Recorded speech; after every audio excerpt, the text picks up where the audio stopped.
Oh,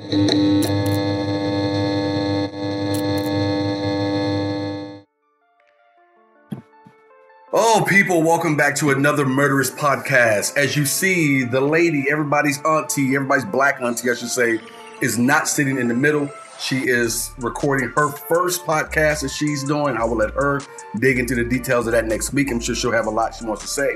But this week is myself, Sidney Smith, and my brother from another mother over there, Mr. Ray Earl with the cowboy hat. He never fails. I tell you people all the time every week, if you're not checking out the podcast on YouTube when you can, you're missing out, because Ray has a different look every single goddamn week.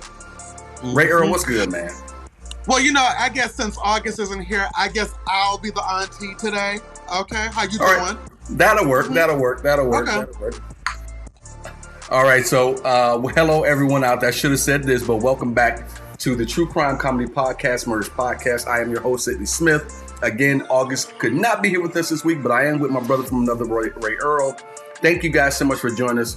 On this podcast, we take a look into the real life murders committed by women. And boy, do we have a doozy for you this week. Before we get started, let me mention a couple of things. If you are already on Apple Podcasts, if that is how you listen to us, go ahead, subscribe to us, follow us, whatever Apple's using these days. Also, leave us a 5-star review. Right now, we are still sitting on 50, all 5 stars. We would love to get some more added to that. Believe it or not, that's how Apple ranks everyone, and that's how everything gets set up for us. So if you can do that, that will help us out.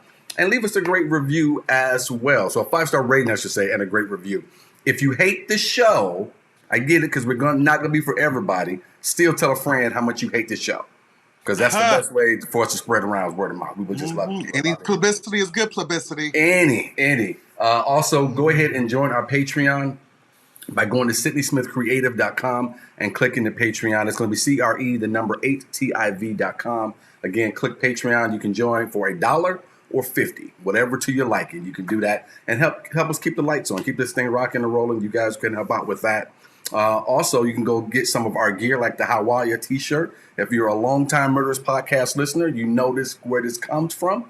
So go ahead and rock that. Show some support that way as well. So with all of that said, and that was a lot, let me stop talking and let Ray Earl start talking. Ray, sir, how was the weekend? How were the shows? What's happening?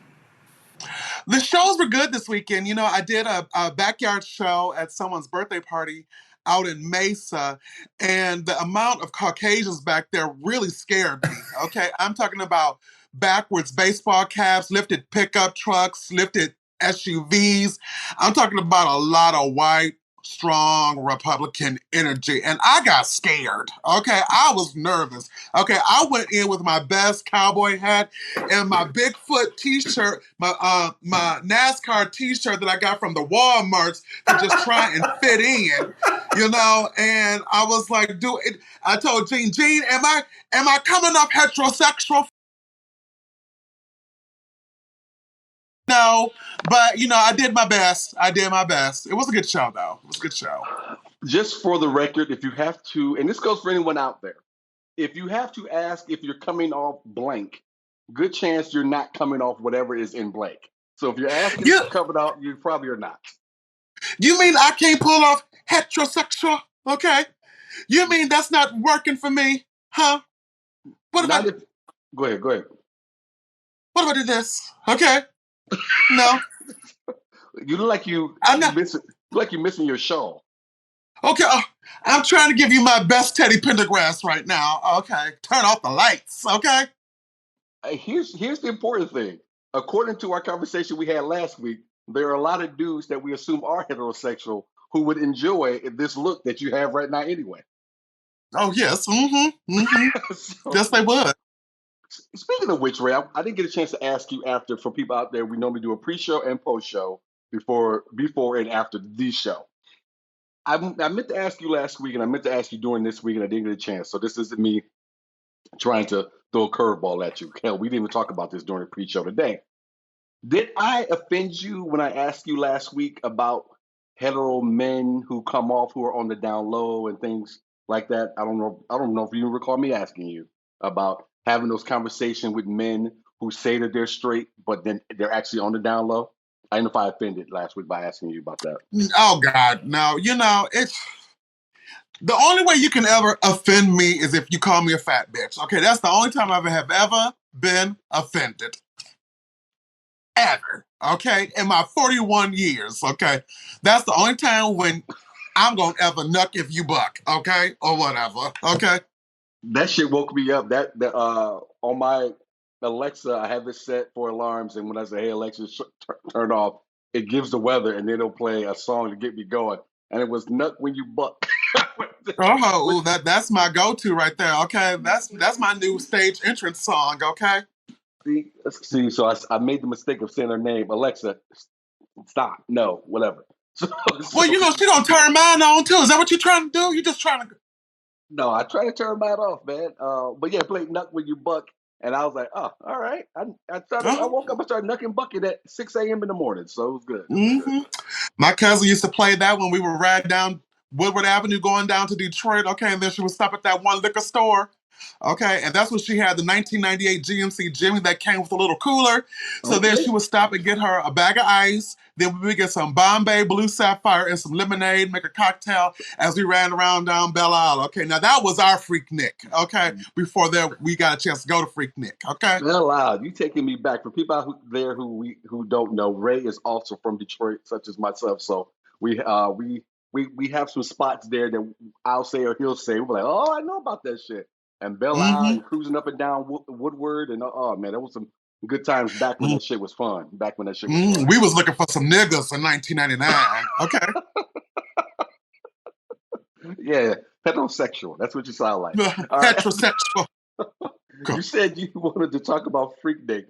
I believe you want to talk about it because Hulu's dropping that documentary if they haven't already. Oh, and there's some grandmother scared right now. Okay, it's some saved grandmother scared right now. I'm talking about, oh Lord Jesus, my babies don't know me like that. Okay, we about to see all your ass spread all across the Netflix.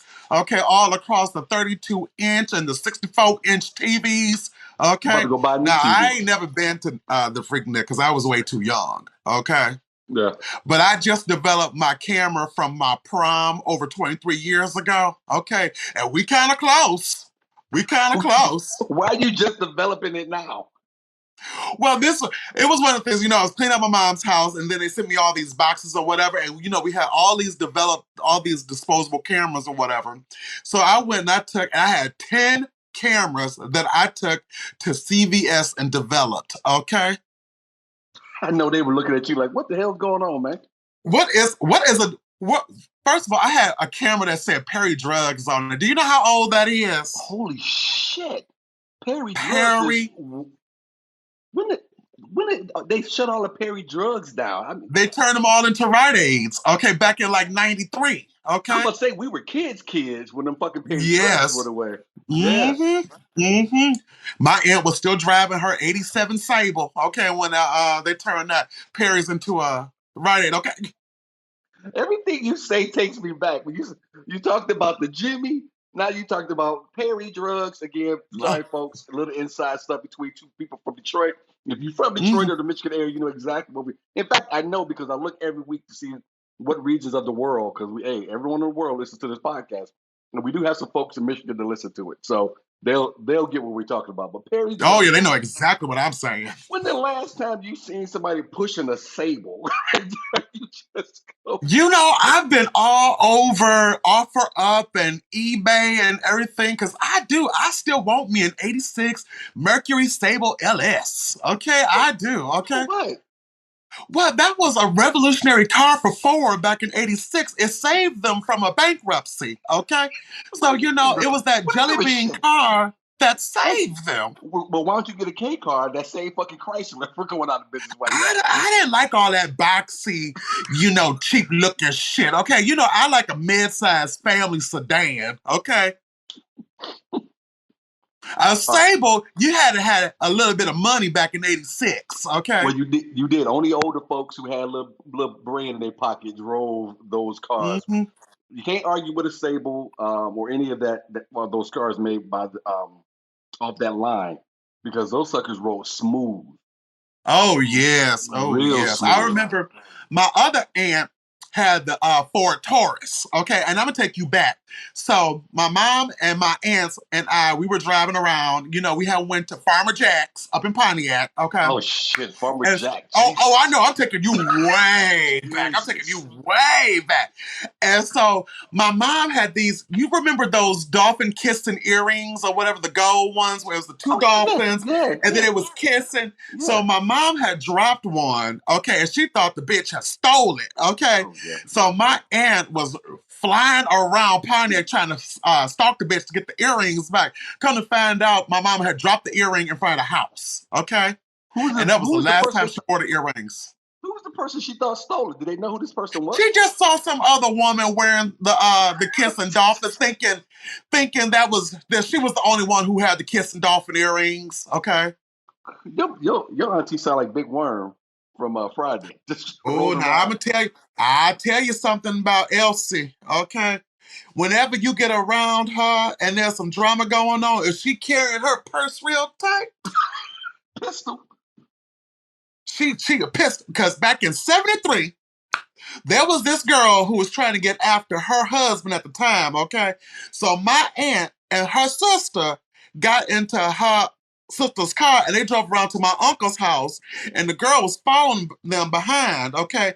So she got in front of my uncle's house and she stopped and she pulled her little thing out of her purse and she shot out my aunt's back window at the woman, okay? And my aunt was like, "You shot out my window!" And my aunt was like, "Put it in the shop, I pay for it." Okay. Because that's when she was married to the drug dealer. Okay. Okay. But you ain't heard that from me. Hey, you ain't want to gossip. I know. I ain't want to gossip. I was talking about mother, and we're going to get back to Freak Meat, folks. But now we down memory lane. I was talking about mother like a week ago. My mother now is a born-again Christian for the last, I don't know, a lot of years now. But I remember when we were kids and my aunt was living with us. And at the time, I thought my mother and my aunt were just arguing over my aunt leaving the top off the mayonnaise. My mother's very particular about things. Come to later on to find out, what I didn't know was these two had already, and they have always beefed since they was kids. But they were beefing the whole time that my aunt and my cousin were living with us. And my mother's not one to take no shit off nobody. And again, what I didn't know, because we were kids and outside, my mother had went upstairs, got the shotgun, brought it downstairs, had pointed at my aunt, getting ready to pull the trigger when the sperm donor came through the door and grabbed the gun and pushed it up into the air. She's getting ready to shoot my aunt because my mother, again, is not one. My mother tell you right now, she said, "You ain't gonna live in my house and run your mouth." so yeah, she's about to put some lead in her. Over some mayonnaise. No, not over the mayonnaise. Okay. Not over the mayonnaise. Just the time that my aunt was living there, this particular time, there had been a lot of back and forth. My aunt had a lot of mouth. And my mother, to this day, she ain't one to listen to a lot of mouth, especially if you living under her roof. Oh, yeah. I tell you, my mom and my aunt, this was my dad's sister. This was back like 1969, 1970 or whatever. And my mom and my granddad and my mom's friend, Janice McLean, they was at the Pontiac Mall. And my aunt, my dad's sister, was following behind her with some other girlfriends talking shit, talking about, and then my mom turned around and said, "Why you calling my mama house and everything like that? Why you calling the house hanging up?" And my aunt said to my mama, now my mama loved her mama. She said, "Your mama's a goddamn lie." Well, my mama took the box cutter from her friend Janice McLean and stabbed my aunt in the head at the mall. Okay? It be like that. It'd be like that. And do you know they became good friends after that, okay? After my mama had to pay for her stitches and everything, okay? As I like to remind my mother when she used to tell me that I had a temper growing up and things like that, I say, I got the same blood in my veins you got in your veins. So I wonder where I get it from. That's one thing I didn't develop. I didn't develop that temper because Jackie, may she rest in peace, I love her dearly. She could go off, okay? I remember. I definitely got it, and I got it honestly. And it took me a lot of years to be able to, like you and I have. I think you and I have become closer over the years, and I don't mind sharing things with you off the show. But I've definitely have become better with my temper. I've definitely become better with it. You know, being locked up will help with that. It will keep you Oh, from. It will keep you. The fear of that, I should say, the fear oh, of being, oh. because I'm not. Yeah, I don't want to live that life.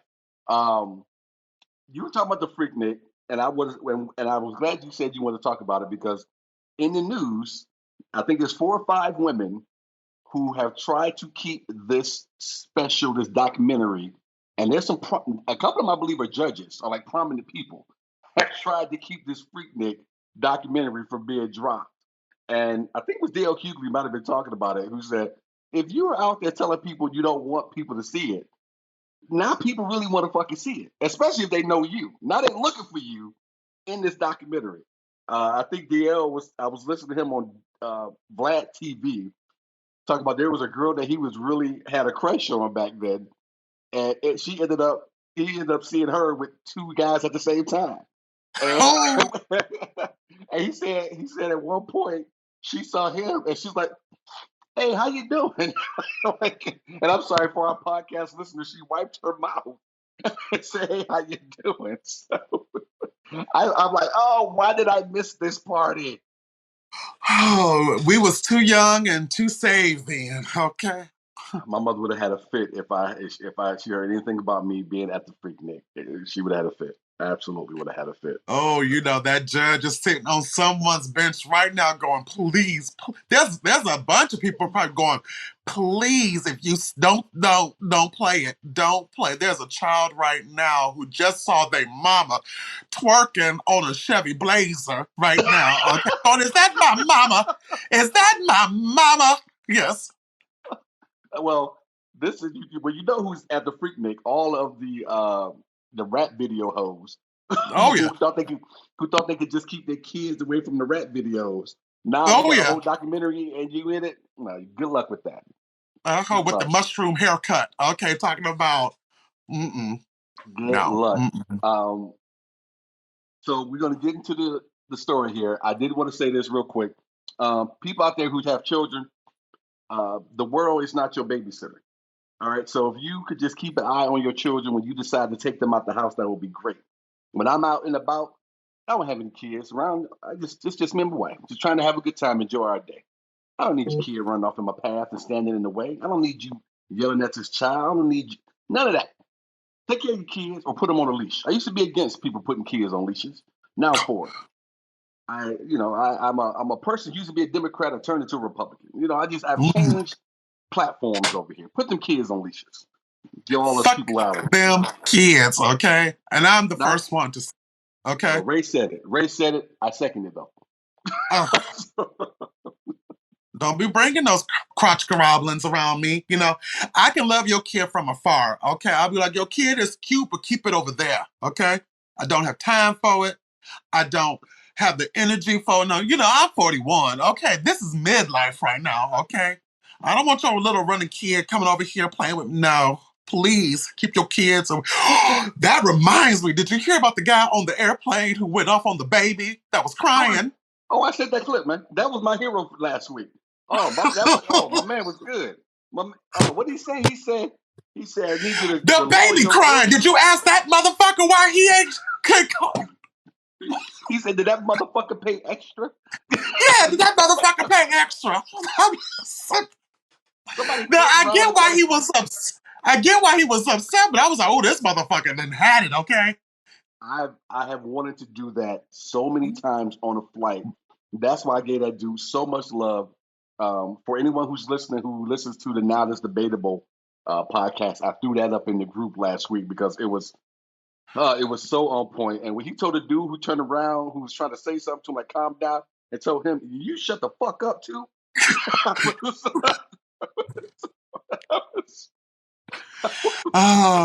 But we ain't gonna see him flying no more. I know they put his ass on a no-fly list for a minute. He gonna be traveling by car or Greyhound. Oh, he on every bus and boat from now on. Okay. That's the only thing that keeps me from going off on an airplane like that is I got places to be and shit to do. Uh-huh. But yeah, shut them kids up, man, on the plane. You just do The trick is, what you're supposed to do is you're supposed to starve the baby before you get on the plane, okay? You let them crying all the way up until you get on the plane, and then you pull your titty out, and then you breastfeed the baby, and then the baby go to sleep, and then the baby is asleep the whole... They don't know this, okay? They never was raised with no black mama, okay? That's what you're supposed to do, okay? You're supposed to whip that titty out, feed the baby during the boarding process, and then the baby is asleep the whole flight, okay? Your baby was so quiet and so mellow. It's because I fed this motherfucker and it went to sleep, okay? Okay? We need to make a black baby handbook, okay? I will say this. I've never been on a plane with a baby that cried for 45 minutes. So I might snap too if that happens. Because I don't know how anyone is not like, yo, do something with this kid. He's hysterical if he's crying for 45 minutes. There's only so many videos I can watch of my plane crash documentaries on the plane that's going to keep me calm while this baby is crying, okay? Babies bother me on the plane like anyone out there. I think a lot of people, I don't think it's just you and and not just his brother who lost his flying privileges. But the motherfucker with the kids, I know you see him kicking my seat. I know you see this child kicking my seat. Do something before I turn around. What I hate more than anything is the motherfucker in front who leans the seat back, okay? While I'm sitting there trying to drink my juice and eat my peanuts and everything, and you done slid this chair back, it goes 10 degrees. How much more sleep you think you're going to get from this?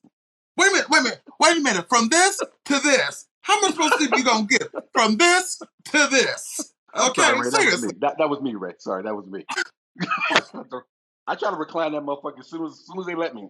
Get this motherfucker back. I sit in the front trying to hold on to the seat like, no, motherfucker, we not doing this, okay? You pushing it back up? I'm pushing it back, okay?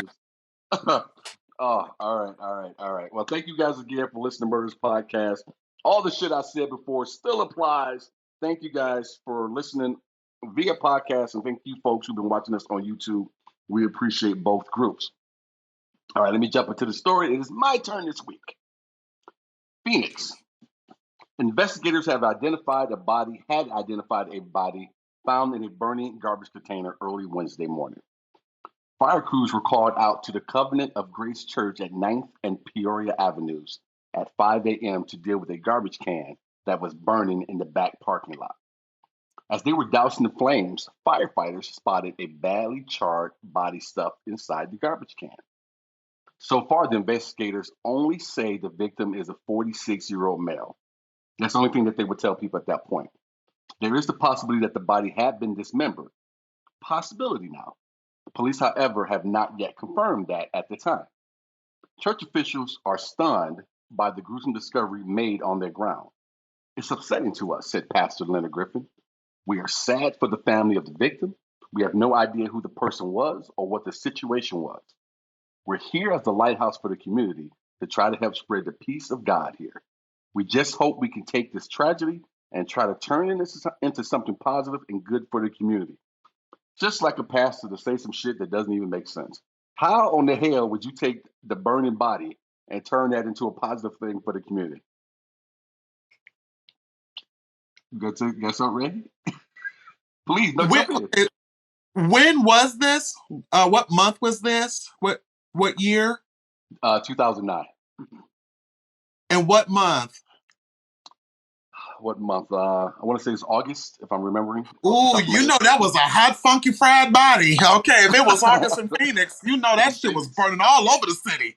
Okay. And for the folks who are listening, I live in Phoenix right now, the metro area of Phoenix. So does Ray, and so does August. So we'll know some of these areas as I read them.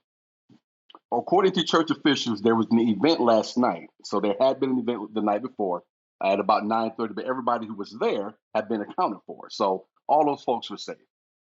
It was very early in the investigation, and at that point, detectives had very little to go on.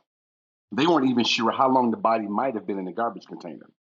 Investigators were trying to determine if the body had been dumped at the scene or if the victim was actually killed there. His name had not been released pending the next of kin notification. And if you've ever watched one episode of Law and Order, you know they don't release any names until they go knock on your mama's door to let her know. Oh, yeah. Mm-hmm. Because that's not how I would want to be found out, on the news. Mm-hmm. Right. So then Phoenix had released the name of the murdered man after that notification or whatever they needed to do had been done. Uh, and the man had been burned in the trash can, I was saying before, in the backyard of the church. So according to investigators, Terry Neely, age 46, was the victim. And he had been living at an assisted living facility. You think it was for insurance? I don't know. Yes, I don't know. So with the help of living, 46 assisted living. Yeah. Mm-hmm. Oh, so he sounded like he was developmentally challenged or something like that. Okay. Well, I think at the assisted living, you can be anything, right? You don't necessarily have to be mentally developed or impaired. Well, I'm only like 5 years away from that. I don't want to be in no assisted living facility. Okay, first of all, okay. Hold on, motherfucker. I'm older than you. All right, you're not. Well, you closer, motherfucker. Okay. No, I'm not. That's my point. Shit. 46 years old. I'm doing the math. That's 5 years. That's why I'm at the gym every damn day, so I don't have to go to the I'm about to go as soon as I leave this motherfucker, okay? My wife is 8 years younger than me, and she seems to think we're going to die together at the same time, holding hands like they did on The Notebook. This ain't the Titanic, okay? I told everybody, we go at the same time. Y'all need to look into this. That was a murder-suicide. Oh, that was a murder-suicide, okay. Somebody said something, okay, and someone didn't like it. 8 years younger than me, talking about we dying at the same time. So Terry Neely was 46. He had been living at an assisted living facility. With the help of surveillance video, detectives had determined that the last time Neely was seen alive was when he left the facility in his motorized wheelchair on August 2nd at about 8 p.m. Motorized wheelchair at 46, so he was obese. Okay. Is that what it was? Okay. I love that you go where you. I say wheelchair for some reason. Fat person. What are you doing? He was in his wheelchair. Okay. Is this what he looked like with the cowboy hat on? Okay, in his wheelchair. Like a black Ironside. Yeah. Just roll through the city of Phoenix. If you got a mother, you know who the hell Ironside is. She watched this. She's in the mysteries. All right. So he was in a motorized wheelchair. Was not. All right. Excuse me. Back up here. Police had confirmed that Neely's body had been partially dismembered when it was found stuffed in a trash can in the area at 9th and Peoria Avenues. So not only was it burning, they found his body dismembered as well. Neely's motorized wheelchair was not found at the scene. At that point, police do not know where it was. This dude, somebody chopped this dude up and threw him in and set him on fire, bro. Did they dump that wheelchair in Tippy Town Lake? Okay. Is that what they did? Did they throw it in the canal? Okay, I know where all these places are. So later, witnesses called police after finding Neely's motorized scooter at a nearby apartment complex. Now, they only do shit like that when they're talking about they done found an 87 Cutlass at some apartment complex. I ain't never heard them say shit about no motorized wheelchair was found somewhere, okay? You know how when they find it for a murdered body and they always find the 87 Cutlass somewhere? Okay. I ain't never heard. Now, this story is already salacious. Keep going. The only thing that would make that funny what you say was they found this wheelchair on blocks. The only thing that was okay. It was missing the wheels. Okay. Let me make sure. I want to write that down. All right. I ain't going to write it down. Yes, I will. All right. So, body in the trash can. Body had been burned in back behind the church. They had to figure out who he was by his fingerprints, obviously. Now we get to the point where his wheelchair had been missing, but then they found it not too far away by some nearby apartment complexes. What? Now, how did they determine it was his wheelchair? Okay. Was there a VIN number on the wheelchair? Okay. Did it have his license plate on the wheelchair? Okay. I don't know. I don't have that information, sir. I'm just saying it was his wheelchair. I mean, that's how they find the cars with a VIN number. I didn't know there was VIN numbers on wheelchairs. Okay. So the investigators searched the apartments at the complex, and in one of them found a carpet had been removed and blood stains around the apartment. A blood sample from the apartment matched the one taken from the victim. A witness told police that he had seen smoke coming from the apartment at one point, and when he went to check, he saw a City of Phoenix trash can in the kitchen. Reportedly, someone named Simpson and a man known as Cracker had asked to borrow that same witness's vehicle. When they returned the car, she, being Simpson, told the witness she had killed Neely and cut him up. They threatened to kill the witness if he said anything about what had taken place.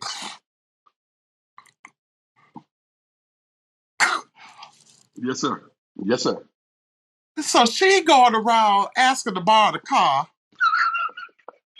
and said, nigga, I will kill you because I killed this other motherfucker. Okay. Oh, she was on that shit. She was on that shit, okay? And if you live in Phoenix and you know anything about Phoenix, you know what that shit is, okay? And it ain't crack, it's meth. No, it ain't. Crack is an upgrade. Crack is an upgrade here, okay? Yes, it is. One of my favorite jokes, Cat Wib sells. I'm a comic, raise a comic, so we normally don't do other people's jokes. I'm gonna try to paraphrase as best I can without chopping it up. But he says, I'm about hanging out with new motherfuckers doing new shit. If you were selling cocaine last year, if you ain't selling crack this year, he can't fuck with you.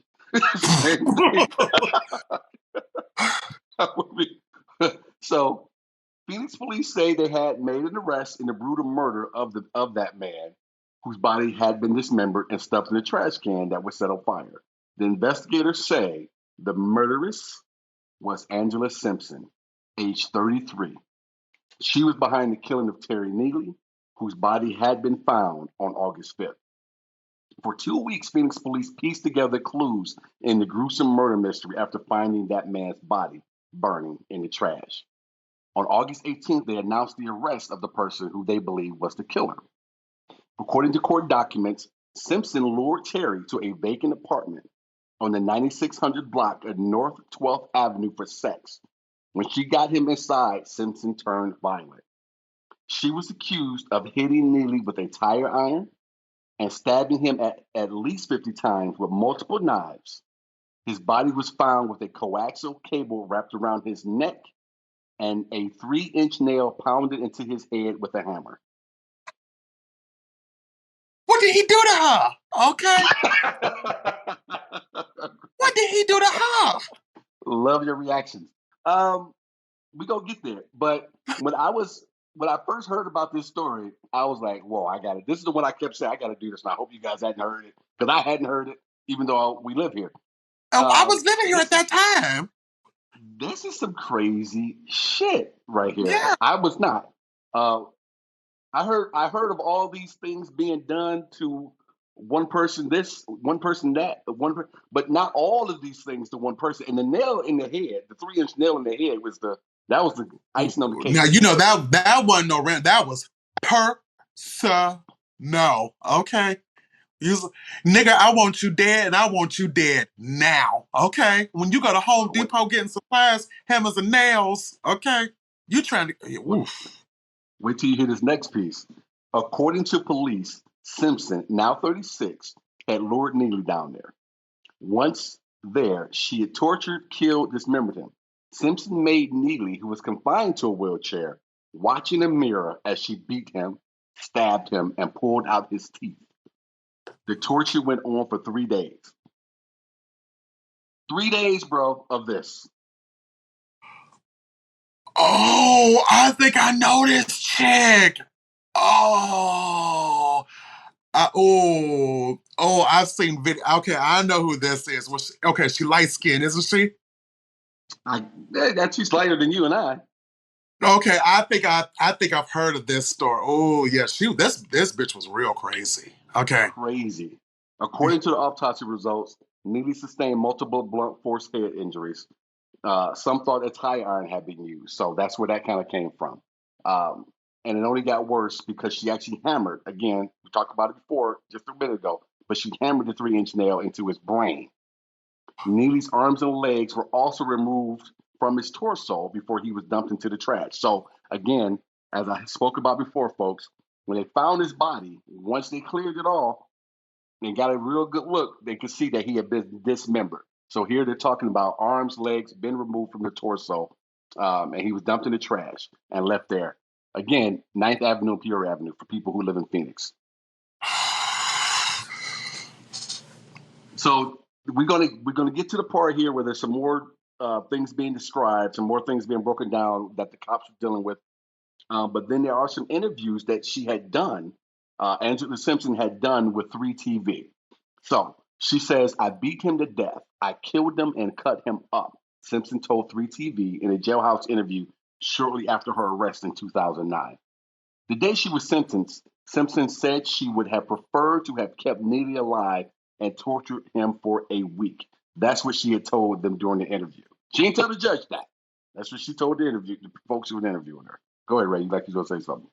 So yeah, okay, so yeah, I've seen those interviews. I didn't know that was here in Arizona, because when she was like, when the interviewer was sitting there saying to her, so you tortured him, of course, yeah, because this one's good. This was real good. So a grand jury indicted her on the charges first-degree murder and kidnapping August 27th. Simpson, who was already in jail when detectives talked to her about Neely, was articulate and straightforward in that jailhouse interview, calmly explaining that Neely, 46, was a snitch and got what he deserved. So going back to your question, Ray, and anyone out there who's listening wondering why the fuck she did it, because she says he was a snitch. Mm-hmm.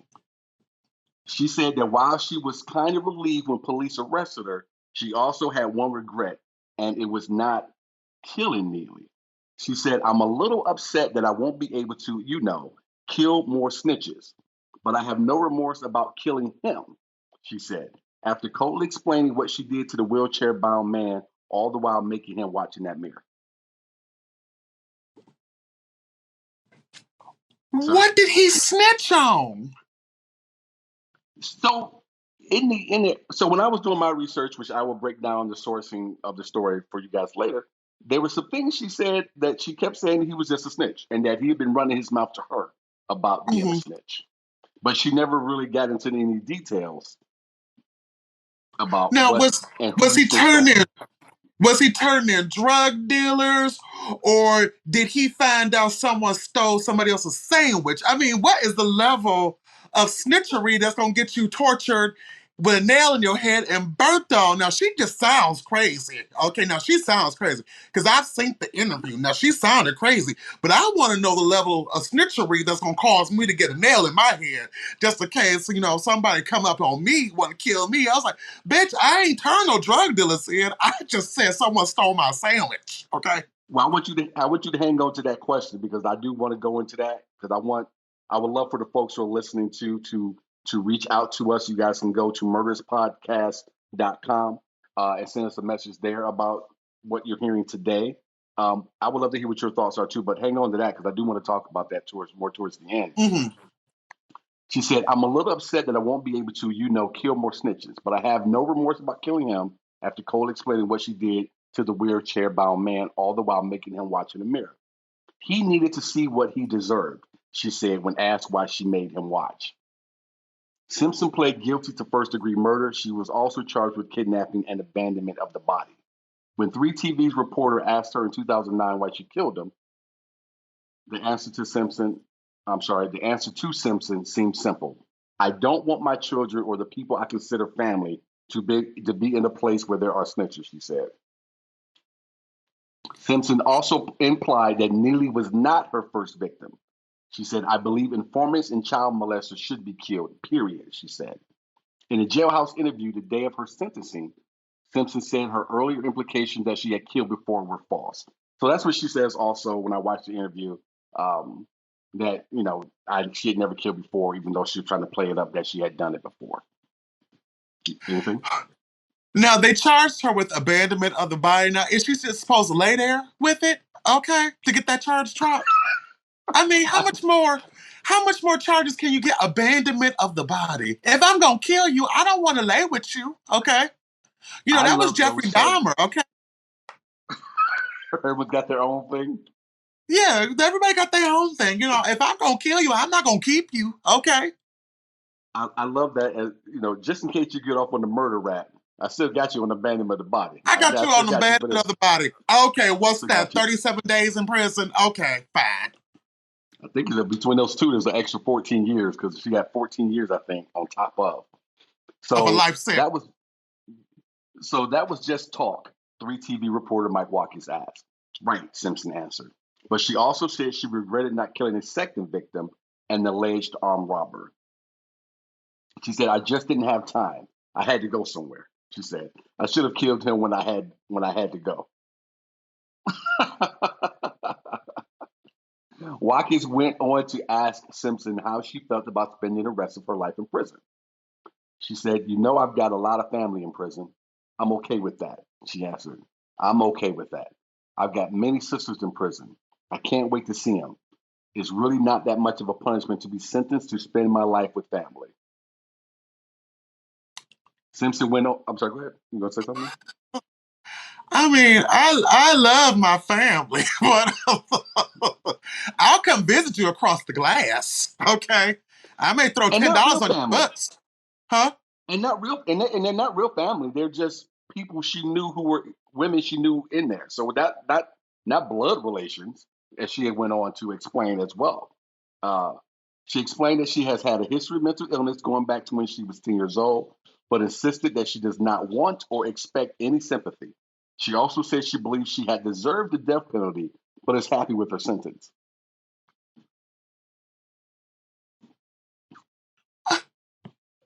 I mean, what was her child upbringing? Okay, she should have found Jesus. Okay, she needed Jesus a long time ago. Okay.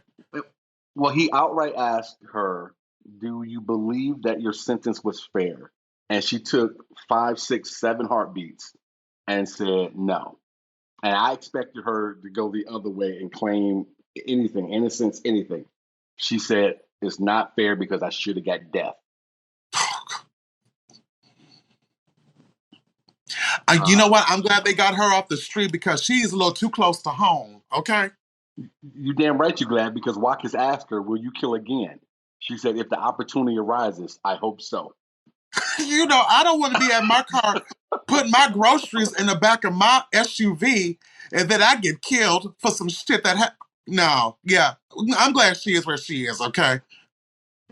Here's the most cold-blooded thing I've heard someone say since watching Silence of the Lambs, which is obviously a completely fictional movie. Watkins also asked her, "Do you think he really was a snitch?" And he asked the question because there's nothing on record anywhere saying that he was a snitch. He was not an informant for the police at all. There was nothing. He was just a nigga. He was just a nigga in a scooter. Okay, that's all he was. That's all he was. Okay. Who wanted some pussy and some drugs. That's all he was. That's it. That's all he wanted. And so this is the most cold-blooded. Watkins, and again, Watkins is a news reporter interviewing Angela. He asked her, "Do you think he really was a snitch?" She replied, "Oops, if he wasn't." Then she smiled.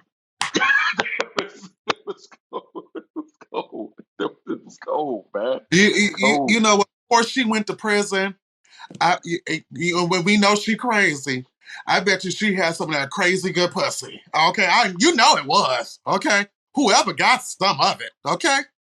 Let me tell you something. No. No. I'm just assuming because I ain't never done no pussy before, but I'm just assuming if you that crazy everywhere. Okay. You know what the funny thing is? You are not into women, and like you said, you ain't never had no pussy, but you had the exact thought that a lot of heterosexual men would have. And yeah. Like, if that bitch is that crazy, that pussy got to be good. It had to have been, okay? Myself included, not about this woman, but myself included, at some point in your life, if you are a heterosexual man who's seen some woman crazy, you have uttered those words. It's crazy that you did because you're not into women, no shape or form. You know what? If I had, maybe I might have to try some if it's that crazy. Okay, I mean, I don't know. You're too old to get these kind of problems. Just keep doing what you're doing. Stay doing what you don't want these issues, man. I'm just gonna be listening to the bitches getting killed in their scooters and shit. He just wanted some pussy. Okay. That's why he went that and some drugs. And it'll get you every time, fellas. It'll get you every time. I mean, what was was she gonna have to pick him up out the wheelchair and put him in the bed, to get the pussy? Or was he, he had that upper body strength to lift himself up out the chair and lay open I don't know. The crazy thing is, she says to the reporter at one point, he walked with her to wherever they went. She said, I don't know why the media keeps talking about he couldn't walk. He got up and he walked with me. Well, I guess that's what we know, that good pussy will heal, okay? Good pussy will heal you, okay? I was just looking like, what is she talking about? This is out of her mind. He got him out the wheelchair and walked with you to wherever you were going? I don't think so. I guess he must have known something about that crazy pussy. Okay, he was like. Well, here's something else that I found interesting. I myself am a writer. I've written a few scripts and have filmed them and working on a couple other projects right now. So I found this interesting because as a creative, as a writer, and as a comic, and you as a comic, we kind of pull from different things that inspire us, especially if it's from our own lives. And I think outside of just writing jokes, you start to pull from other things that inspire you as well. Well, this woman in this interview inspired the woman who created Killing Eve, the TV show. And I don't know if you've ever seen it before. It has, I cannot think, say again, sorry? I haven't seen it. It's a really good show. My wife Tamara is really into it. Like, she watches it nonstop when she catches, the full season. She'll just binge it. I have shows I like to binge. That's one of the ones she really enjoys binging. It's a good show. I kind of got away from it because I have enough shows to binge, and between that and everything else I do, I just can't binge a lot of stuff. But it's a good show, and it has the Asian woman from Grey's Anatomy. Okay. Oh, okay. Sandra, I think that's her name. Sandra. Oh, thank you. She stars in it, but she also stars in it with this other woman who's actually a killer. She's a hit woman, and so that's who they kind of crafted the hit woman around, was this woman, Angela Simpson. And the reason why, she said, the woman's chilling interview ended up being the inspiration for Killing Eve, the serial killer Villanelle, that's the name of the character, as played by the star Jodie Comer, who does a great job with it. When Killing Eve writer Phoebe Waller-Bridge fell into a Google hole while researching female assassins, she found Simpson's interview and was astonished to see such a direct confession. So Simpson's calm, direct, and matter-of-fact answers to the questions put her in the interview changed Waller-Bridge's perception of what a murderer might act like. She said, quote, "She sounds more like a psycho than anyone has ever sounded," close quote. That interview ended up being one of the puzzle pieces which brought Villanelle from page to screen and created the award-winning drama. And she's right, because that character Villanelle approaches what she's doing almost in the same way, very matter of fact, as if, like, I would almost kill you as much as I would just walk down the street and go get a Starbucks and a donut and come back and just chill. Now, when you watch that kind of TV show and you see that kind of character, you're thinking, oh, this can't be real life. Okay, this is definitely fantasy. But then when you got video evidence of a motherfucker acting just like that, you're like, people is crazy. Well, how many times you've watched the movie and said, I don't know how they wrote this shit. Whoever wrote this must be out of his fucking mind or out of her mind. Yeah. How you come up with this shit? And then you was like, we got video evidence of the bitch right here. We can still go talk to her. I got a project that I'm working on right now called Soul Betrayal, and I sat down with a possible investor a couple months back, and I let him read the first 10 pages. That's the first thing I wanted him to do before we discussed anything. And every page and a half, he stopped and he just looked up at me, and then he'd read.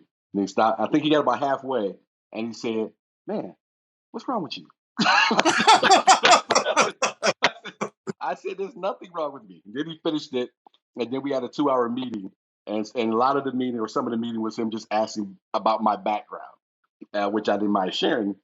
And he said, "Yeah, I just had to know what type of person thinks up something like that." Because I just says, "I thought something had to be broken in you to think of that right there." And I said, "Well, I don't know where the shit comes from." Um, but I'm sure somewhere, it's developed maybe from people people you see, and maybe from shit like this as well that you're inspired by. I fall asleep to a lot of true crime documentaries. I can see how I can get planted into your head. Okay, I can. See? Okay. Sometimes you just sit around sometimes. You be like, I could kill a motherfucker. I really could. Over dumb shit. A snitch. Somebody took my parking spot. I can see how that can be ingrained. What? What? Okay. Nothing. Nothing. I'm not. I'll argue with crazy people. Go on. Go ahead, Rick. Oh, I forgot. Never call a crazy person crazy. We got to end the show quickly. so, Dr. Well, I Todd, ain't got no wheelchair, okay? So you good, okay? I'm the one who was in the wheelchair. Oh, that's right. Okay. He's the one that got killed. The visuals. So Dr. Todd Grand had done a short video talking about this, and you can find that on YouTube. Just go on to YouTube and search Dr. Todd Grand. He thought that she was faking the whole "I'm a cold-blooded killer" thing, and he was saying he didn't believe that she was this cold type of killer who just didn't care and that she was punishing, because he said, for one, she tried to clean the scene with bleach. So if you remember earlier on, the carpet had been cut out, had been tossed. I believe that had been burned as well. There was some blood in there as well, but it looks like she had tried to clean some of it with bleach. So that's one thing one reason. He also said, thinks she pushed this persona to up her protection in prison, because she'd never been in prison before. She'd been in jail, but she was getting ready to head off to prison. So he said that's another reason why she was trying to play this up. Believes that she was using the press to manipulate the entire world to get that out there before she was headed off to prison. And then he believes this was a simple robbery. I'm not sure of that myself. That's what he believes. I'm not sure if I believe everything he says, but I did want to give those opinions just to kind of give another way to look at this. Real quick, what do you think? Do you think there could be something here with what Dr. Grand had to say, or do you think she was playing crazy? Well, you know what? If you are going to prison, okay, and you don't want no motherfucker fucking with you, you probably do want to sound as crazy as you can so nobody will fuck with you in prison. Okay. Now, for him to say that that was a simple robbery, I don't think so, because the motherfucker was in a wheelchair, okay? Like, what is he gonna do to defend himself against her, okay? He just gonna take the money and walk out the motherfucker, okay? And all he gonna do is just, wait a minute, you got my money, bitch. Okay, he ain't gonna be able to get. Right. Okay, now those motorized scooters can only go so fast. Okay, seriously. I'm with you. I thought he had some good points. The whole thing of trying to clean up, cutting the rug out of there, getting rid of that. So I thought that was some good points. But then there's another side of me that says this bitch held on to him for 3 days and tortured him, which she didn't have to. If this was just a simple robbery, what did she start the robbery and then decide, while I got you here, do some other shit to you? I like doing crafts, I guess. Okay, but I mean, to torture someone and drive a nail in their head, like something snapped in her. If it was just a simple robbery gone wrong, okay, something. And I'm not sure if I'm with you. I don't go for it. I don't think I go for it. Because I mean, that bitch is crazy. Okay. I do think she was crazy with the fact that she borrowed somebody's car and came back and someone told what they did and will kill you next. I thought that was bitch. Now I want to talk to the motherfucker who loaned her the car. Okay, like how scared he was when he found out? Like, was he shitting his pants? I was thinking about, if I'm a dude out there in that world, in that neighborhood, living amongst these folks, if this crazy woman tells me this, would I be too afraid for my own life to go to the cops? Or do I think, maybe there's a reward and I go tell the cops. I was I'm surprised gonna he tell you right told. now. I'm gonna be looking through my peephole, be like, I don't know about this one. Okay, he That loaned might be a her the good car. point. That might be a good point. What if this bitch want to keep my car next time? Yeah, Decide to yeah. offer me. Yeah, that's a good point. So this woman who freely admitted in a jailhouse in jailhouse interviews to committing one of the most gruesome murders that Phoenix has ever seen in the history of the city. She's going to spend the rest of her natural life in prison.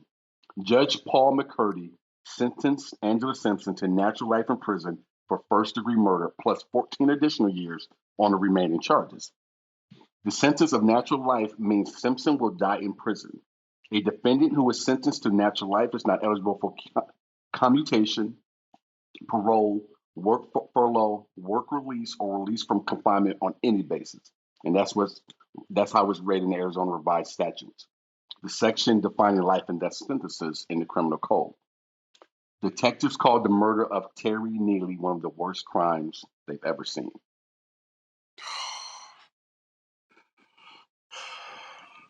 When's her movie What do you coming have? out? Because I want to see this. I thought the same thing. How has there? I personally wanted to know how have I not heard more about this? I've lived in Phoenix now for about 10 years. Right now, Mhm. I'm shocked and amazed I've not heard more about this one. I've lived in Arizona since 2007, so I was here around that time, and I don't know how I didn't really hear about it back then. Okay, Man, you've been here a long time.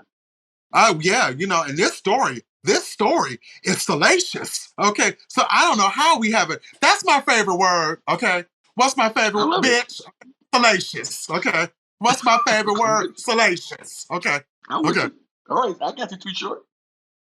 So I'm like, how have we not heard this? Okay, I've only ever seen those video clips of her going, "Did you torture him?" Yes, yes, I did. Okay, and she was very matter of fact about it.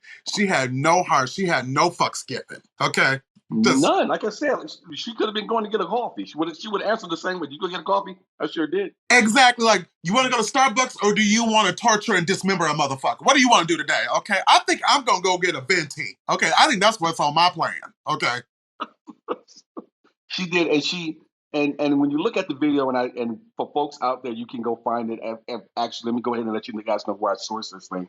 I sourced it from a woman who confessed to torturing, dismembering a man gets natural life in prison. That story was written by Catherine Holland of azfamily.com. Dr. Todd Grand, again, check him out on YouTube. So go to youtube.com. Marissa Wingate at 3TV, Mike Watkins at 3TV, and then Murderpedia. So those were my 5 sources for this. I kind of pieced it together here, there. But I wanted more information on, and what took me most of all putting this story together was trying to find out where she originated from. And that's what I always find fascinating about doing this podcast. The last few stories I have not been able to do it as much because there hasn't been as much information. I couldn't find anything here except for the fact that she had had mental health issues since she was 10 years old. I wanted to know what her parents were like. Did she have any siblings? She has 4 kids, and her 4 kids live in El Mirage. And they asked her about it, tried to ask her about her children, and she said she didn't want to talk about them at all. So she has 4 kids. I got that information in El Mirage. And then she'd been having mental issues. First time being in the mental hospital or anything like that was at 10. But that's all I could find. I wanted more on that side of things. What's your eyeballs about there, sir? uh El Mirage ain't that far from us. And No, those kind of no. mental health disabilities, they travel down. Okay, who are these motherfucking kids so we can stay away from them? Okay. I got a good friend of mine who listens to the podcast every week. Uh, he used to live out in that area, so I would love for him, to reach out to me via text message. I ain't gonna say your name. Let me know if you saw any shifty-eyed motherfuckers out there in El Mirage, because they ain't a whole lot of good happening in El Mirage, Arizona. But no, it ain't. I'm double lock and top lock, deadbolt, everything in my house if I know that her kids are still out there in El Mirage. Okay. I was also, but again, I wanted more of that. I wanted to know because sometimes I like to find through lines from one murderess to the next murderess. Some murderers just have perfect lives. They have perfect families and parents, and some were molested and had all these different things. And Son went from this to that to this to that, and I just try to figure out, okay, I can see why you ended up being like this, but nothing there outside of her having a possible mental illness since she was the age of 10 that says, hey man, this is how she ended up. You know, this would be a good comeback role for Miss Halle Berry, okay? Because she kind of looked like her, okay? What'd you say, comeback role? A comeback role, okay? She ain't done shit since Catwoman, okay? So I think she's been in some movies since Catwoman, hasn't she? Name one, okay? Exactly, okay? She need a comeback role, okay? She need an Oscar-nominated role, and this would be it, okay? I don't know why I'm over here playing defense attorney for Halle Berry in her career, but you think America's over Halle Berry? Do you think? Oh, I think we are, okay?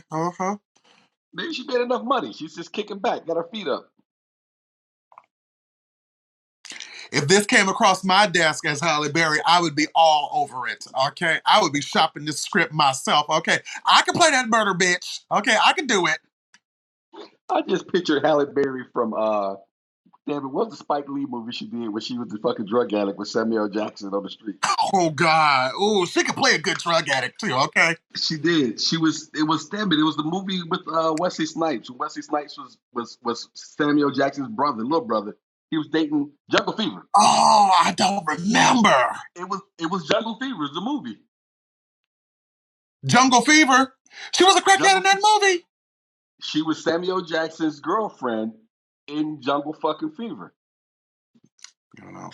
I mean, as beautiful as she is, she could play a good crackhead, okay? We know that was the vision that popped in my head, was of Halle Berry playing that crackhead, playing this role right here. That's what the first thing. She could draw from her past and receive another Oscar nomination. Okay. Wow. What was that about? That got ugly quick. What do you mean draw from her past? I'm talking about the role. Okay. Oh, I thought you were talking about some of her past relationship issues. Oh, well, she was getting she was getting beat up by that baseball player. Okay, she could pull from that rage and really make this character just pop off the screen. Okay. I'm not gonna say what has been said so many times about Miss Berry, because she's a beautiful woman. Though I thought her revealing her breasts and swordfish was a little overrated. But she's been beat up by a few different men. So it ain't just the one. It is not just the one. Well, thank you guys for checking us out again this week. Ray's face again.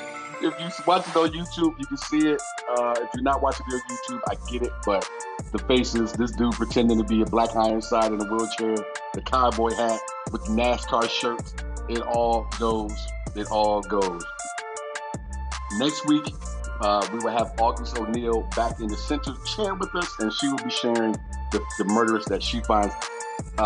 Ray, any parting words for our listeners before we go? Make sure you lock your doors. Make sure you lock your door. Oh, I'm frozen. I keep freezing. There we go. There I'm back. Yeah, you back. Was I getting murdered? Who knows? Okay. Was there a bitch in there trying to kill me? I thought they came to get you. That got real scary. Okay. Kids came and got you. Yeah, her kids came and got me. I was just saying, make sure you lock your doors and check your surroundings. Okay. There you go, right there. Thank you guys very much. As Ray said, remember, be aware of your surroundings, and we will see you next week. Thanks for listening to Murderess Podcast.